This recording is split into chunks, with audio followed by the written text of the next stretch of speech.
I have updated my tier list for patch 1.1 and I'm going to go over all the changes in this video. The first big change is adding Chenxing Ethereal Cloud to SSS. She's top tier as she is not just the best DPS for multi-part bosses in neural simulation, but she is also incredibly good at mobbing in Jotun Tunnel. The late release of Wild Lear made her evaluation take a lot of time, but the fact that she has such a good F2P alternative for a weapon means that you can easily skip her weapon banner if you want to save currency. A lot of people underestimated her DPS at release without knowing how she works. Once we realized she scales based on ballistic damage and slapped a Mano Iwato on her, she starts doing ridiculous DPS numbers on bosses like Hela. She's placed behind Yao, Coronet and Kaguya because unlike the other three, she doesn't offer much as a support character, and I value support ability pretty high in my tier list. The second addition is Cirrus at SS tier for being a great universal support and sub DPS for part breaking and close range DPS since she uses a shotgun.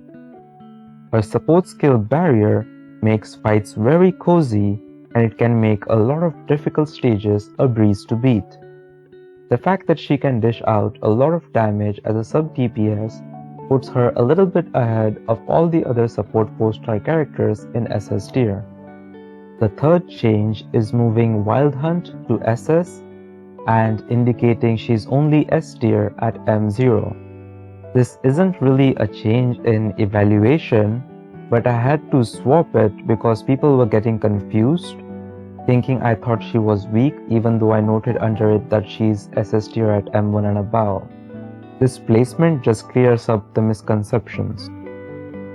The fourth change is that Little Sunshine is now SS tier from S tier, as she's incredibly useful for multi-DPS characters like Ethereal Cloud and all the shotgun characters.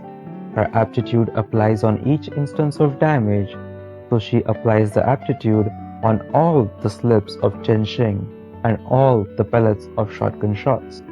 Moreover, her passive burning Davos alignment effect damage buff is quite strong as well. Perforos is just a very good support skill and it became even more relevant with the addition of Ethereal Cloud. The fifth change is Mauxir being moved to upper S tier as she can dish out a lot of damage at high investment.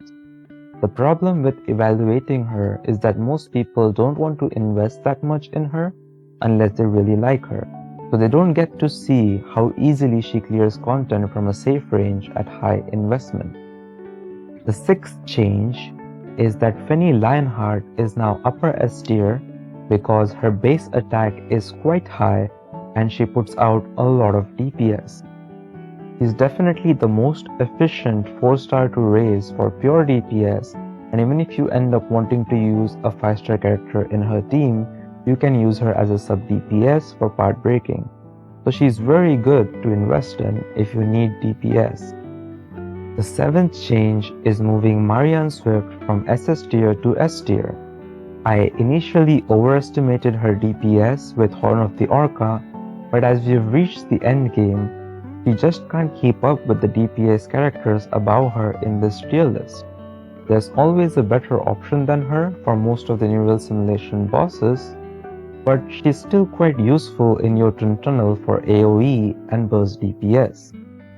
You can still clear all of the content with her, and I genuinely do find her to have the most fun playstyle, but her kit has a bunch of issues due to which she cannot compete with the SSS tier DPS characters. The ninth change is moving Yao Quiet Quitter from A to S tier. I don't use healers a lot personally, but after reading how much difficulty people are facing in Jotun Tunnel, I realized that casual players actually do need healing for certain difficult stages. She makes it quite easy to beat those difficult stages, so her support valuation is actually quite high, and she provides an attack buff as well if you have Deep Sea's Call on her. So my evaluation of Quiet Critter at S tier is mostly for when she has Deep Sea's Call.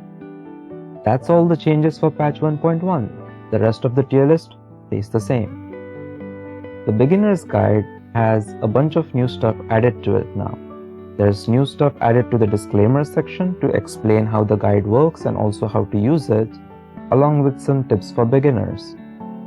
There's a bunch of new starters guides added now that many people were requesting me.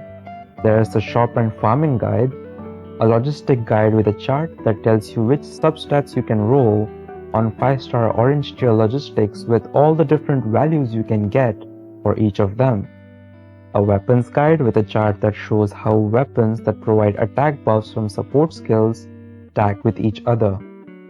A neuronics guide for those who are still confused about the system, and there's also a DOM guide with a link to a puzzle solver for which the tutorial is in the video. You should check out these videos even if you're not a beginner because you might learn something new about the basics of the game.